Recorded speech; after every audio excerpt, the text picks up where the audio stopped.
In an age when women's career choices were limited, Sally Rudolph's parents gifted her with the freedom to be me. This led not only to a career as a pharmacist, but more importantly, it inspired her to an active role in local government and civic engagement. Sally was the daughter of Willard and Madeline Harford. She was raised in Mineral Point, Wisconsin, where her father was a rural mail carrier and served in various offices of township government for 45 years. Sally was her high school class valedictorian and was always scientifically oriented. This led her to study at the University of Wisconsin-Madison, where she completed her pharmaceutical studies. This was also where she met her future husband, Lee Rudolph, who was studying agriculture at the university. The two married a month after graduation in 1961. Lee's position with the Illinois Farm Bureau brought them to McLean County in 1965. Sally and Lee raised two children here, Heidi and Paul. A life-changing 8-word invitation from Ruth Prenzler engaged Sally in a lifelong interest in politics. You should join the League of Women Voters.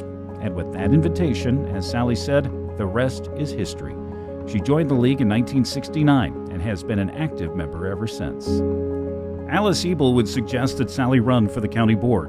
Ebel was the first woman elected to the McLean County Board in 1961 and was a political scientist at Illinois State University with an expertise in local government. In 1970, the McLean County Board was reorganized. Previously, it consisted of township supervisors and was not representative of the population. This shift made it possible for Sally to run for a seat on the board representing District 10, which she did and won in 1972.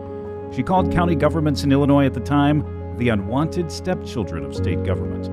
During Sally's service, the county hired its first full-time administrator, established Kamlara Park, voted to repair and maintain the McBarnes Memorial Building, constructed the McLean County Law and Justice Center, and reconfigured county administrative services.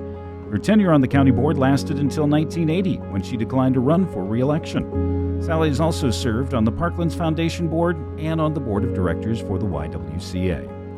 Zoning was an issue that intrigued her, and in 1992 she began serving on the McLean County Zoning Board of Appeals. For 25 years, Sally listened to long hearings on wind farm sightings, gravel pits, and drilling for oil. In particular, she was instrumental in establishing the procedures for hearings on wind farms in McLean County. Sally also ensured that housing development was consistent and not randomly sited.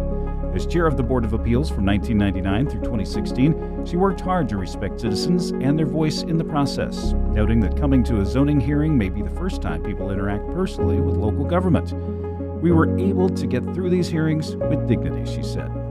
Sally also found fulfillment in organizing political campaigns and motivating others to engage in politics, especially by uniting people to form coalitions.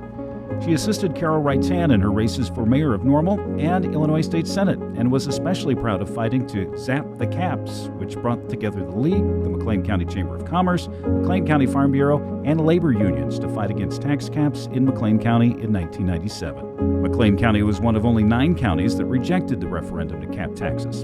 In the 1980s, Sally fought during Illinois' valiant effort to pass the Equal Rights Amendment. And her league involvement included helping to publish citizens' guidebooks to local government and multiple civic education programs. At its May 23, 1985 meeting, the local league proclaimed Sally Rudolph Evening at the completion of her 4-year presidential term, saying Sally, quote, has complained little and smiled lots, even charming local politicians who oppose league positions.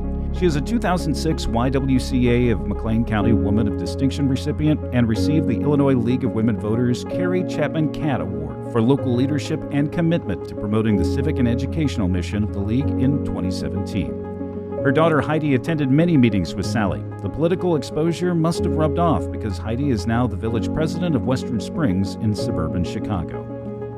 Relaxation for Sally includes playing piano. She's in a piano 30 fingers trio where all the musicians play on the same instrument.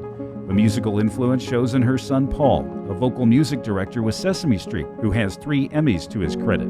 His wife, Leslie Carrera Rudolph, is a talented puppeteer for Abby Cadabby on the famed children's television show. Sally and Lee even appeared in a Sesame Street episode as extras in 2013. Looking at her legacy, her quiet leadership shows through. I influenced my children without even knowing it through her political and musical involvement, she says. Those 8 words, you should join the League of Women Voters, brought her into multiple local volunteer opportunities, an invitation she still makes to a younger generation. Congratulations to 2025 history maker Sally Rudolph.